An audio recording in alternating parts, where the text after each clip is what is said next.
কলম্বো পৌঁছেই টাইগারদের মুখে চওড়া হাসি, লঙ্কান হেড কোচের অস্বস্তি। টিম হোটেলে সানাত জয়াসুরিয়া আর বাংলাদেশ দল মুখোমুখি।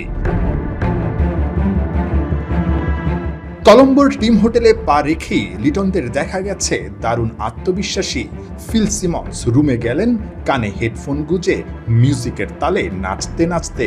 দূর থেকে লঙ্কান মাস্টার মাইন্ডকে একটু চিন্তিতই মনে হলো টাইগারদের এমন বডি ল্যাঙ্গুয়েজ দেখে।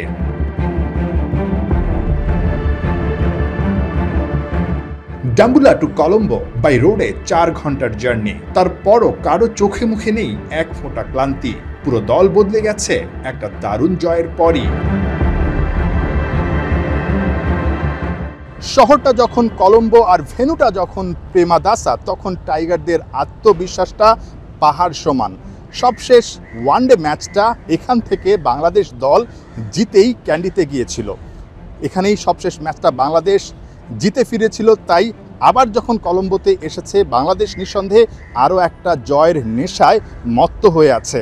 সবাই জানে শেষ ভালো যার সব ভালো তার। দীর্ঘ 1 মাসেরও বেশি সময়ের যে ট্যুর বা সফর, সেই সফরের শেষটা নিঃসন্দেহে বাংলাদেশ ট্রফিটা জিতে শেষ করতে চাইবে।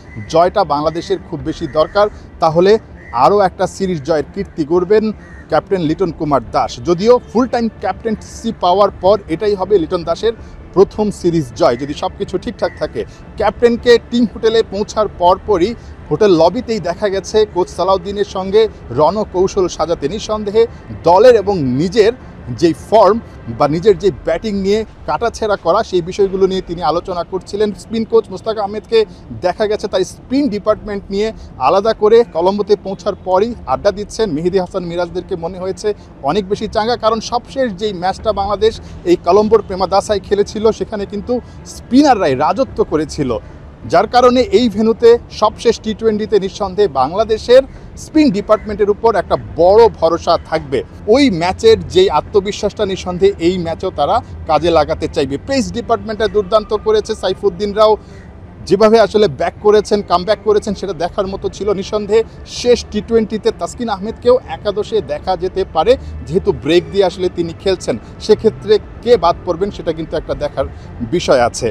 বাংলাদেশের যিনি পেস বোলিং কোচ শন্টেড, তিনি নিঃসন্দেহে অনেক বেশি চাঙা আছেন। তাকে দেখা গেছে বিনুরা, প্রতিপক্ষ পেসার বিনুরার গাড়িতে চড়ে, খুব সম্ভবত লাঞ্চে গেছেন তার বিএমডাব্লিউতে চড়ে। একই সঙ্গে তারা চিটাগং কিংস, যেটা বিপিএলের টিম, সেখানে ছিলেন। প্রতিপক্ষ হতে পারেন, কিন্তু মাঠের বাইরে কিন্তু তাদেরকে বেশ বন্ধুত্বপূর্ণ সম্পর্কর যে একটা উদাহরণ সেটা দেখা গেছে। আন্ডার-19 বিশ্বকাপ জয়ী 3 ক্রিকেটার পারভেজ হোসেন ইমন, তাওহিদ হৃদয় এবং তানজিম সাকিবকে দেখা গেছে একসঙ্গে টুকটুক গাড়িতে চড়ে তারা লাঞ্চে গেছেন, এবং যাওয়ার পথে দেখা গেছে পারভেজ হোসেন ইমনের সঙ্গে তাওহিদ হৃদয় ব্যাটিংয়ের কোনো একটা বিষয় নিয়ে আলোচনা করছেন। অর্থাৎ সবার মাথার মধ্যেই কিন্তু দিন শেষে একটা বিষয় ঘুরছে, যে করেই হোক সিরিজটা জয় চাই। বাংলাদেশ এই কলম্বো থেকে জয়টা নিয়ে ফিরতে চাইবে। সবার মধ্যেই কিন্তু একটা দারুণ আত্মবিশ্বাস কাজ করছে।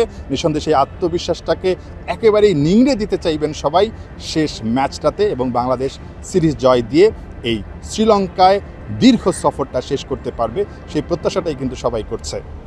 নাহিয়ান বিন জসিম, 71, কলম্বো, শ্রীলঙ্কা।